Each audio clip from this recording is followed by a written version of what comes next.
How much should you pay for rent in Thailand? Now, this is not a straightforward answer, and is most probably not what you are expecting to hear or see in this video. Because I'm gonna give you a percentage instead of an absolute number. And that is 40% of your budget. And honestly, that's on the high end, but that's what I say, that's what I suggest you would be spending on rent in Thailand. And honestly, it doesn't even just apply to Thailand. This is kind of a general rule of mine.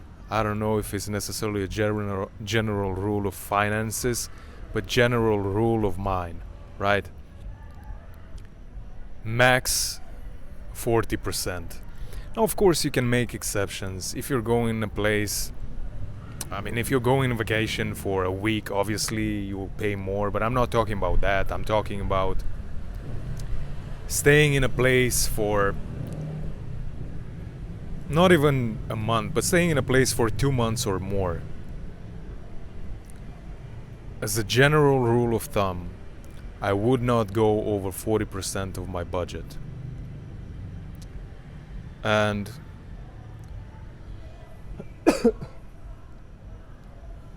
I've actually recently seen a video from a YouTuber which I appreciate very, very much.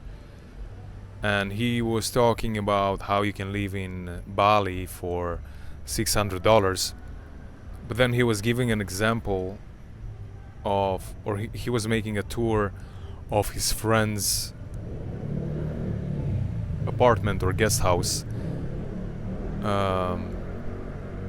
and how his friend was paying $450 a month for that.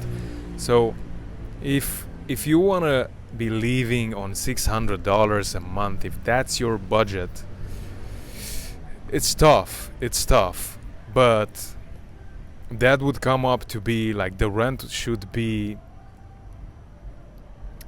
let me see, 620, 120, the rent should be like $240 tops, around that, right? 240, let's make it 250, right? Am I doing the math correctly? So 60 is 10%, yeah, 240, 250 tops for rent. If your budget is $600, and you're paying $450 in rent, you're not gonna make it. It's not gonna work for you. So that's the rule of thumb. If you're coming to Thailand and let's say your budget is $1,000, oh man, so many mosquitoes. I should be careful because I was bitten by a mosquito and I ended up at emergency, but I put some lotion on to protect myself. Anyways, back to the topic. If your budget is $1,000, then you should not be spending more than $400 a month on rent. You should not. And that's just a rule that